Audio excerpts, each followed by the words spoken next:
If you are struggling with a persistent condition that medicine is having a hard time figuring out and you're not getting the answers you need, stick around. I have an extra special, long interview with a past client of mine who was in your shoes, and he found his way towards 90% resolution and is living a really fulfilling, meaningful life now.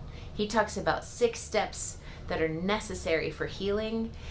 Little teaser, baby steps, build your own plan, do the work, have support, change your perspective of your challenging problem to an invitation to discover your way out of this contracted version of yourself that this condition has you in to the expanded version of yourself. I'm so excited for you to watch this interview and look forward to hearing your comments about what you thought down below.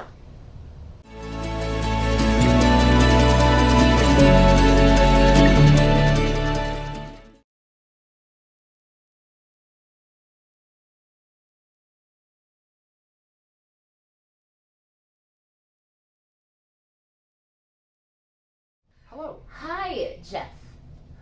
I invited Jeff here today because he was a client of mine 2 or so years ago. Yeah. And the thing that stuck out to me the most was this day that you came in with tinnitus and you're like, I know how to manage it. I can even make it go away sometimes. Mm-hmm. Big deal. Big freaking deal, especially if you have tinnitus, you know. If you've ever lived with it, it's miserable. Yes. So I'm here because I want to hear 3 things. What you had going on that was involved with the tinnitus, why you think you had it, and most importantly, what did you do to make it go away? Ooh. So, big questions. We're in for an exciting conversation. Right. So why did you have tinnitus? So from a Western medical perspective, they believe it was a reaction to a SSRI. So that's what they're sticking behind. Probably the other reason I really had it because I was under immense amount of stress and pressure and didn't have a release. God, I love what you're saying about there's this layer and there's this layer, right? The Western medicine layer is true. Mechanically, I was on this medication, I went off, I had a side effect reaction. That is all true and well and good. And the deeper psychosocial spiritual conversation suggests there's a lot of stress and I didn't have a way to release, and so physically out it came. Yep, that's exactly right. Awesome. Not awesome, but I love the appreciation of the multi-layered complexity of these issues. If you ever think an issue is a single layer, you're not looking at the bigger picture, or you don't want to. Right. Yeah. Or you're not able, or nobody taught you that Right. there is other ways of seeing things. Well, and that's kind of where you really came in for me, is because you gave access to that layer that I knew was there, but I just at that point in my life, I didn't have access to it because it had been shut off for so long. And so being able to have those tools and to recognize how to get there answers the question of kind of how I was able to control the tinnitus. Ooh, say more. Yeah, because having that ability to really understand what the fight or flight mechanisms that were going on. A lot of people think fight or flight is, oh my gosh, I'm scared. It's something so much more ingrained than that. It's literally fear for your life, like utterly going to die. And so when you get into a situation where you don't understand what's wrong with you and you're having bad things happen, whether like for me it was extreme vertigo, falling down, I whacked my head on a concrete sidewalk just because I had vertigo. Your body shrinks and you're so scared to move out of that safety because you're in protection mode.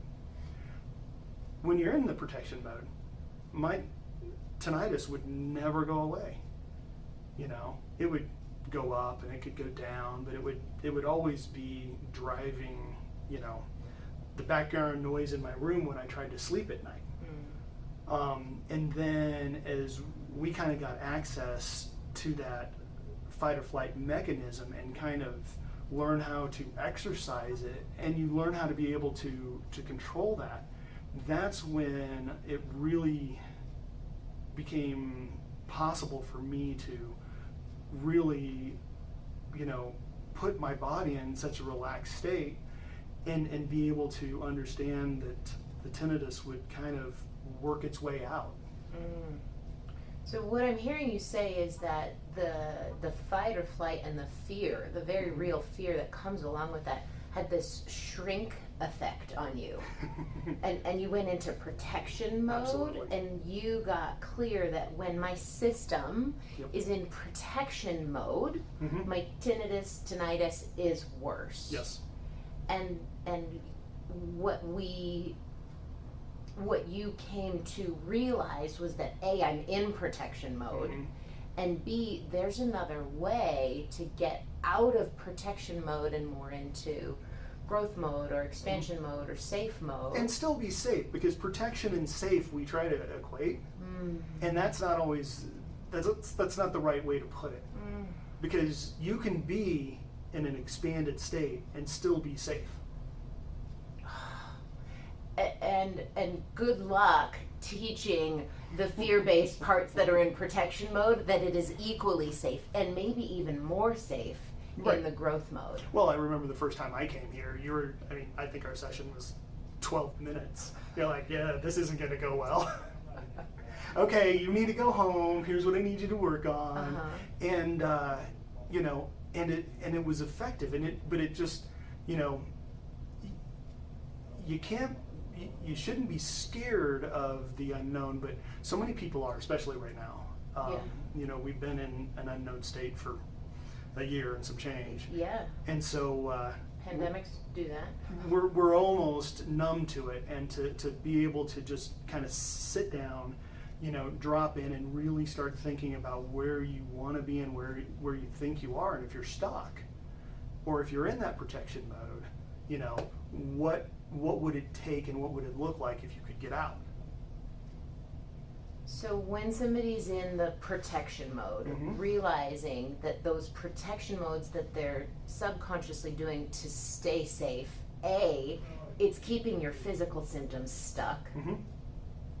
B, recognize there's a possibility of another way of being in that expansion mode or growth mode, and that it's safe, and you have to start to imagine what you and life might look like or be like if that was possible. Right. Once you start doing that, I mean, at least for me, there's a lot of things that became evident. It became evident that, professionally, while I was very good at my job, that may not have been my only path in life.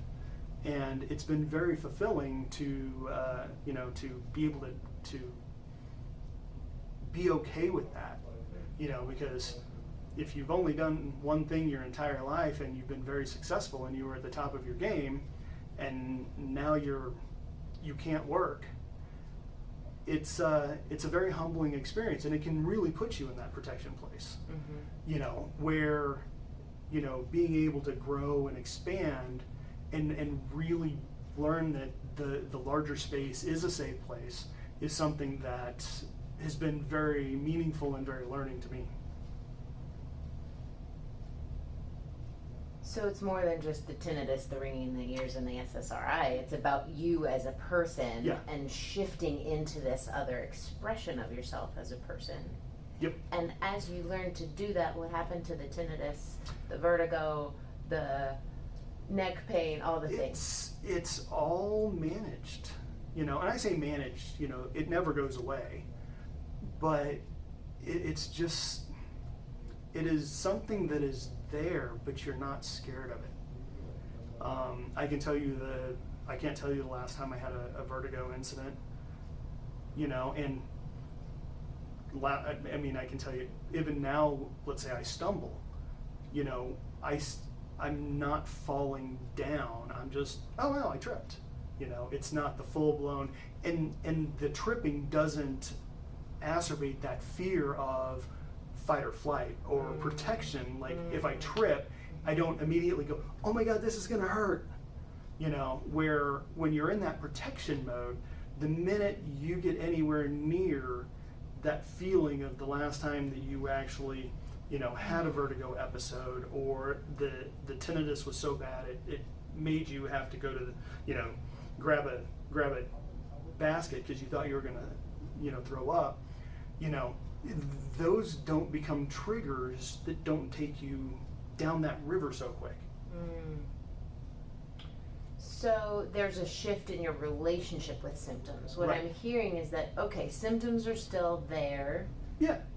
but they don't control you, they don't consume you, they don't hijack your entire experience, and you're not afraid of them anymore. Right. They're just part of who you are. And as, you know, if you're willing to do the work, I mean, for a lot of it, if you're like me, that it's Western medical terms, it's vestibular neuritis, which for the layperson, it means that I don't have I don't have a gravity and a balance nerve in one of my ears. Well, if I don't do my exercises for, you know, a day or two, it's no big deal. If I just stop doing them, yeah, it's not going to feel well. Is it going to make me degrade? Well, let's hope I never find out, because it's not that hard to build something into your routine so that you maintain this safe space. This safe space doesn't The expanded safe space. the expanded safe place doesn't exist without us doing the work. Right. And the work is continual. Yeah. So whether it's diet, exercise, spiritual, you know, social, global, as we were talking before we turned the Right. camera on, Yeah. you know, it takes work to maintain that space. And I think that's the biggest thing that I've learned.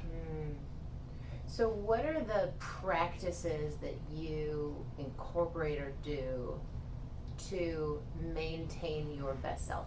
And what, I guess first, when things are at their best, Mm-hmm. let's say when everything was at its worst, it was 100, Right.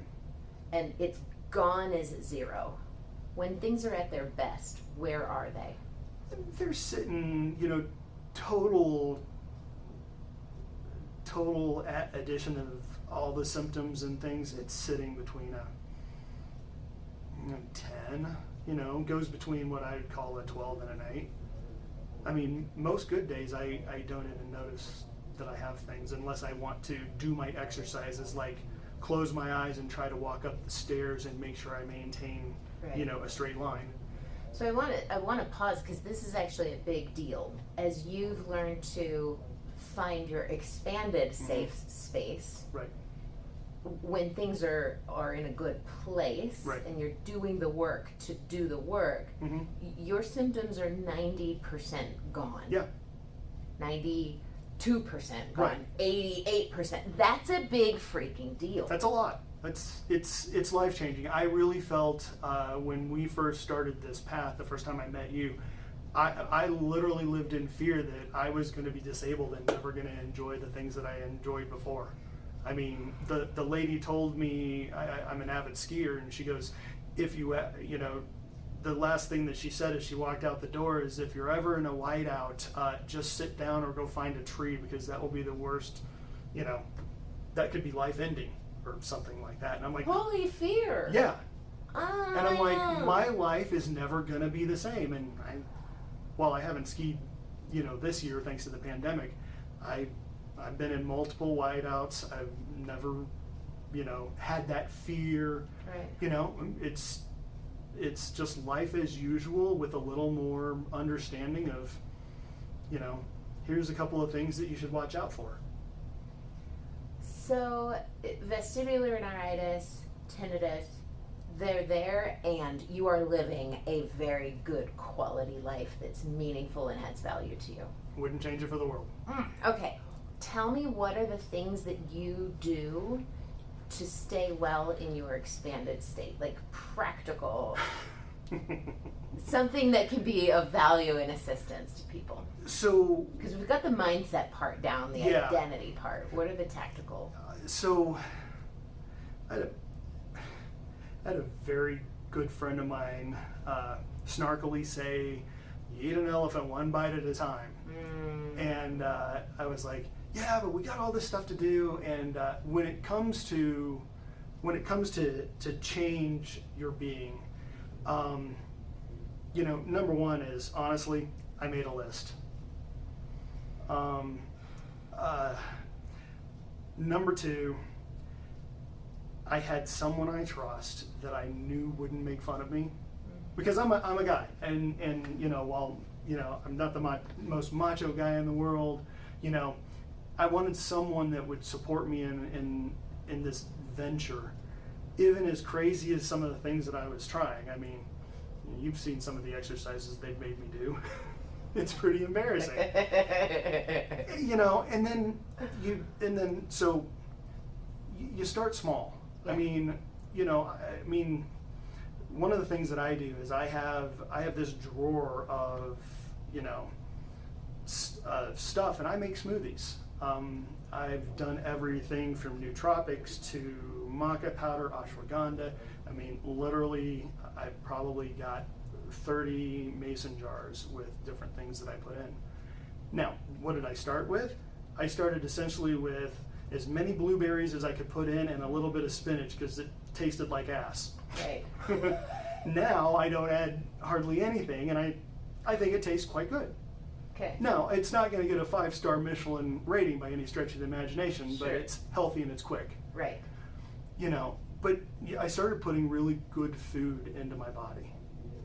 And you did it in a paced, dosed way. Yes. Right? Like baby step, let's Yep. get some blueberries in here, and then the next, and the next. And Yeah. over time, it grew. It took me 2 years to build the real, like, where I'm at currently. It was not a fast process because your taste buds don't change overnight. Right. Now, and what I found is when I eat well, when I decide that I want to go out and have that deep dish pizza, my body lets me have that deep dish pizza, and I'm not, you know, my body doesn't break out in hives, my headaches don't come back. You know, I get to really enjoy. Mm-hmm. So. Because there's this overarching wellness Yeah. on what you do, so then there's enough safety buffer for like foods that Right. might trigger Right. that it's like a little drop in the bucket that Yeah. doesn't send the whole thing overflowing. Exactly. Your body is not operating right at that edge of, yeah, you're feeding me too much unprocessed foods. I've got all of the, you know, the things that I don't really like or know how to process that take a lot of energy / you know, I don't get to absorb the nutrients from the other good stuff because I'm too busy. Right. It really allows you, it goes, oh yeah, that was fun. Yeah, and you probably, when you're indulging in whatever it is, Oh, I enjoy you it. enjoy it. You eat it with gusto and pleasure rather Yes. than, oh God, is this going to make me sick? This is probably going Right. to make me feel like I shouldn't be doing this. I'm a bad person. Yeah. Like that whole And dialogue. it's back to, and even, you know, in the mind, oh my gosh, you know, you feel that guilt, and yeah, no. Right. You enjoy it. You really enjoy it. And so, and it's back to what else? You literally take those baby steps. You start with some food, you start mind, body, and soul. You know, you start, you know, like walking, you know. Mm-hmm. I hate running. I used to run cross country in high school. So people are like, you know, now do I run? Yeah, I pound out, you know, 3 miles, and I hate every minute of it, you know. And it's kind of funny because I'm going to say, hey, the mind should say, hey, I should enjoy this. Now, about the time I get to the second mile, I'm actually, the endorphins have kicked in. I'm like, oh yeah, I could keep going. And then my, hey, you hit 3 miles. I stop. 3.00 miles, stop running. Not a step more, No. folks. Not a step more. But you know, that's what works for me. I really, you know, I do yoga. I do the high intensity interval training. You kind of mix it up. But literally, I started doing it 1 day a week. You know, I started, you know, I found something on YouTube that was like 30 minutes with some dumbbells that I had that were dusty. You know, I pulled them out. Mm-hmm. You know, I made them front and center so that way I've, you know, the mind, I saw it. And then I said, okay, I'm going to do it. And then, you know, the endorphins you get after you're done, you're like, wow, that felt pretty good. And it that's feeds and fuels you. and that's exactly, that's exactly what I felt is, I built a plan to make sure that I didn't overdo it, because the minute you overdo it and you really hurt or you're really sore in the morning, you're like, I'm going to take this next one off, it'll be okay, and then you never get back at it. It's that boom bust Yeah, cycle as exactly. opposed to the graded exposure and pacing, which is what I'm hearing you nutritionally Yes. and from a movement standpoint. Yeah. Graded exposure, gradually one little Yeah. thing, and then you gradually increase it. You have a positive feedback loop that makes you want to do it more. If you feel good about it, then you're going to keep doing it. Right. If you feel good about it and then hurt, the mind is going to go, hey, why would I do that again? Right. There's a difference between being sore and not being able to get out of bed in the morning. Yes. Yes. One's safe. One's. Yeah. Well. Yeah, knowing that, Right. it's an intuitive kind of listening to your Yeah. body. Yeah. Is this a safe pain, or is this a don't do that again pain? Right. So that you can learn and do something different Right. next time. Yeah. So nutrition, movement. In the moment of, is there anything else that you feel like was vital in your journey? Support? The support is huge. For anyone going through something, people can't know, I mean, if you stub your toe, they can go, man, I know how that feels. But if you have a friend going through cancer, it's really hard to say, hey, I know how. No, you don't. But it's important to have someone and make them know it's okay. I don't expect you to fix it, and I don't even want you to tell me it's okay. I just want you to be there. So for people that are looking for a support buddy, it's not to be fixed. No. It's not to throw advice at you all the time, No. or to push you, or Yep. to cheerlead you. It's just to allow you to be as you are, Yep. next to you, walking this Yeah. way. Not dragging, Right. not pushing. Doesn't work. Doesn't work. Okay. We as individuals have to do the work for the fun little community chest that we've been given Right. when you draw that card. Yeah. You got what you got. You alone can do it, and you cannot do it alone. Yeah. And be smart with who you pick to be by your side. Finding, I can tell you that I have found the friends that were really there for me, and it's been a really freeing experience. So beautiful, so rich, Yeah. so socially supportive. Yeah, I mean it. And the third thing is it's the mind, body, and spirit. You've got to take time for yourself. I know a lot of people that will say, oh, I can't meditate. I didn't say meditate. Right. Find what works for you. Yes. My brain is a ping pong ball in a dryer. I consider a successful meditation 5 minutes. Yeah. That's little killing me. Baby. Yes. That's killing me. It's like 3 mile run, 5-minute meditation. Yeah, but what works for me may not work for other people. But that's the whole thing is go out and really get smart, consume the information that you can find. Use the intelligence that you have to filter out the good from the bad. Because when you've been diagnosed with something, first thing you do is jump on the internet.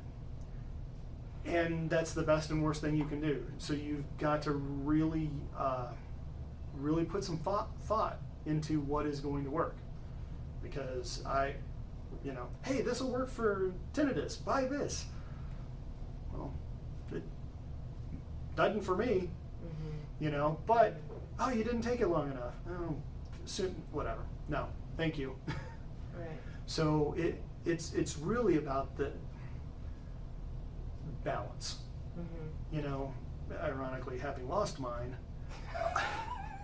it's about those building blocks and starting really small with doing a little bit in all the right places. And you don't have to, if you screw it up, you don't have to start over. It's not like everything just falls down and you've got to start from zero.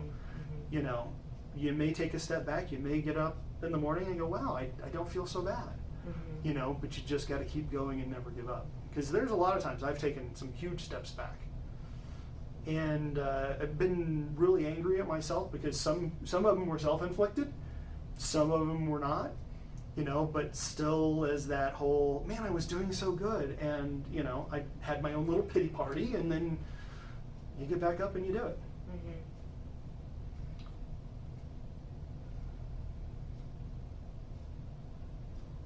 If you could go back to the you that just got the diagnosis of vestibular neuritis, Mhm. tinnitus, what advice would today you give that version of you?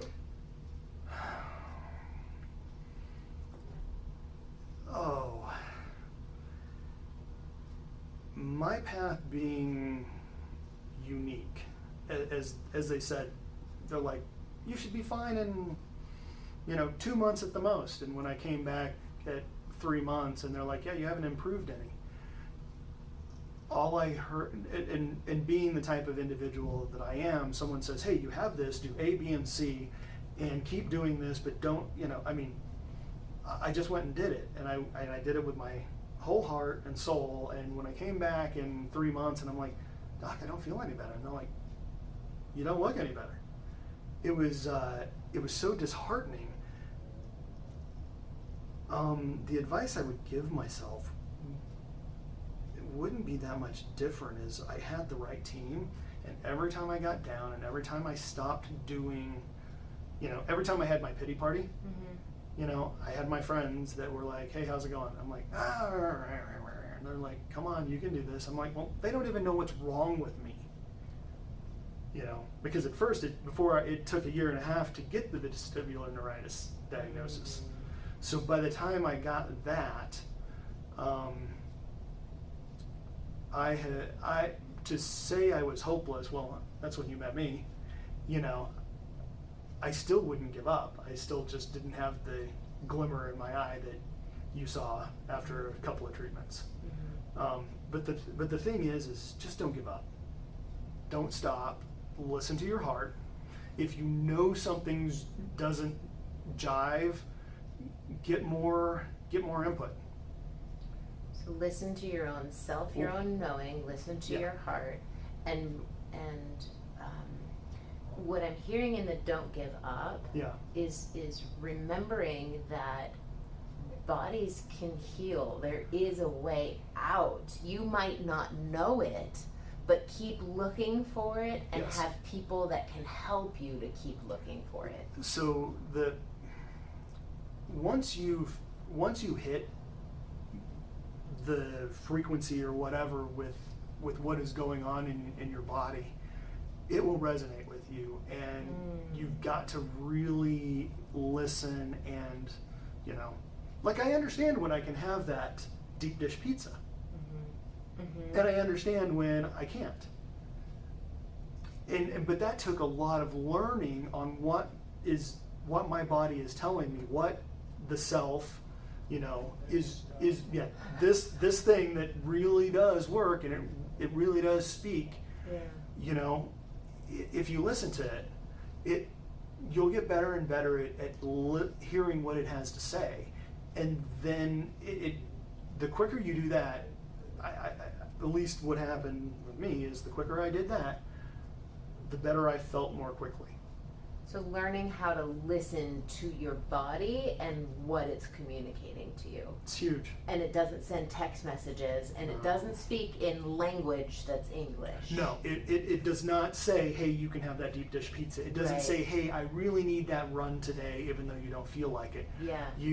And that's, to be honest, for me, that's where my my meditation, that's where I get a lot of what it's doing, is because my brain doesn't shut off, you know, I mean, it's off, but I'm getting this sense of, okay, that's what my body is needing.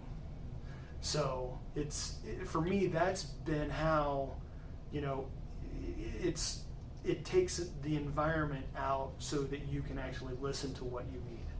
It's getting more tuned into the still quiet that exists amidst the white noise. Even with tinnitus. Even with tinnitus. Yeah. it's just part of who I am, and that's not a bad thing. It's not a good thing. It's just, yeah. What's part of who you are? The tinnitus? The tinnitus. It's not going away. Right. You know. But it's not occupying 100% of No. your world anymore. It's No. just a little side player over It's yeah, and there's certain things that, you know, I know if I eat too much salt, it's going to get loud. Okay, well, you know, listen to my, okay, is that okay with you? Is that something you're craving, or is that something that you really don't want to do? Because there's been times where you're hungry, you're in a hurry, you stop by somewhere, you grab something you think is safe, you take a bite, and you're like, that's not going to probably work well. And, you know, well, I'm hungry. This isn't going to work well. Well, now, I've become accustomed, and you know, my upbringing, I don't throw food away. Okay, well, you know what? If it's going to make this go through the roof, I'll throw it away. And I'll go and, you know, I've figured out safe places and easy things, and, right. you know, yeah, you set yourself up for success. You kind of understand once you start listening to your body, you know, and you put yourself in certain situations that you're like, oh yeah, that didn't work. Okay. Because we're creatures. I don't think anyone's going to shift completely out of their house or their town, and, you know, or their habits of what they like to eat, you know, 100%. So you start getting, you know, oh yeah, I can't do that. That's not really a good idea. Like the deep dish pizza. There's a deep dish pizza that I really like, and I figured out how often I can eat it, and my body really likes it. And I'm really happy about that. Yes, which evokes all kinds of happy Exactly. hormones and feeds the expanded safe circle. It feeds the rest of what I need. Right. And so that's the balance, and that's really about keeping, you know, keeping this on track so that you keep building and building, so that your body starts to overcome, you know, what it's going through. So here's what I'm hearing you say. Number one, recognize in the protection small safe mode, tinnitus is worse. So figuring out who's the expanded safe version and identity that I am. Yep. What kind of food, what kind of movement in a gradual paced way will help me get to that. Yeah. Have a support system around you that's wonderful. Yep. And listen to this. Yes. It's a very humble conversation to ask for help. I mean, we're becoming a lot more open and accepting that, yes, everyone has issues and you can't cover them up. It's very enlightening for me to see, you know, some of my, you know, my nieces and nephews be so honest and open with their struggles on Facebook. You know, in our generation, that's not really the case. It's all still happy snaps. You know, and graduation pictures and all that. Yeah. But to really be able to find that support structure is instrumental, because doing this alone, when you're sitting here in this trap space, you don't feel like you have anybody watching out so that you can grow. Right. You're not going to grow unless you have that space. Right. That other people can hold for you until you can occupy it yourself. Yes. And sometimes, and just holding it there is just by being there, like you said. Yes. Don't need to fix it. Don't need to drag you along. Don't need to shame you or make you wrong. Exactly. Just be allow you to be as you Yeah. are. Okay. Last question. What's the difference now? The question is this. What I see is when tinnitus, physical pain, whatever it is, it's loud and scary, and it hijacks and consumes, which makes it all worse. Mm-hmm. How in that do you find the other way of orienting and thinking and being? Like, how do you find that beacon of light or thought or breath when that's all consuming? That's the hard part. That is, that's your moment of truth. I know for me, I really started to believe that I was the victim and that this was the path, and that the path didn't have an exit. It was just a chute, and I was in the chute. With no choice. With no choice. There's your option. And you know, it took a lot, because that's not my normal nature. You know, I'm an engineer, but an extrovert. You were big, then Yeah. this thing took you down into small, Yeah. and then you had to go big again. Exactly. And so you finally, you've got to realize that you've got to take control of this. That this has got to be, you know, and you may not know where it goes or what it's supposed to be, but you got to know that where you're at isn't where you're supposed to be. And you don't know where you're going, but I'm sure not staying here. And instead of being on a chute, it's like, all right, pick an analogy, whether you're on a blank canvas because you've just been splatted there. And are you going to get up and move around and try to find what's next, or are you going to just stay there and accept what you've been given? So much power here. That moment of truth, when it seems like this is all that there is, you decide that it's not. Right. And that there's something else. And you don't know how, you don't know when, you don't know where, but it's that decision. Yep. And then something happens or shifts or unfolds, or a little crack in the dam. Yeah. And you follow that, and you follow that, And that's all it can. That's all it has to be, is something, you know. And there's been more than a couple of things that I have, you know, followed and went, not quite right. You know, stop, Yeah. reevaluate, Yeah. and really give it more thought. And ironically, the more you have to stop and think about it, the better you get at it. So the kind of it's a learning experience, because now I can listen to myself so much more quickly. I don't need I wouldn't say a trigger, but I don't need a little notification that, hey, you know, and it's hard to keep score for this. It's hard to know, you know, hey, is one going to trigger you, or does it take 100? But you just get better and better at listening to those cues, and you're like, oh, maybe this isn't the path. Or I'm going to wander over here, and I'm going to see if this path continues to, you know, if the creek continues to run. Right. And we're going to see what's over here. Yeah. There's nothing wrong with doing some real exploration, because this is shifting. I mean, this is, as you've said, this is big kid shifting stuff. Right. This is me not doing what I've done my entire career type of stuff. And was it scary when I first left? Yeah, absolutely. Is it scary now? No. It's kind of exciting, because it's like, wait, I knew what was over there. Now I get to completely reinvent kind of this other side of me and go really explore. So I saw someone that I would never expect to say something on Instagram, and it made the news, and it said, you know, whatever, #goofball. And for the life of me, I would have never expected this retired Olympic skier to embrace her goofball side of herself. Yeah. And, you know, having worked in business all of my life and always tried to, you know, be that happy-go-lucky but still get things done and be able to be taken seriously, you know, after the path that I've been, you know, I had worked, you know, I'm like, do I have to be serious to be successful?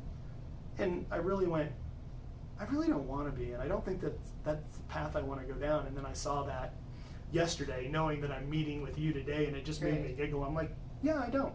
Let's go have fun and still be successful. You don't have to be the stick in the mud. Right.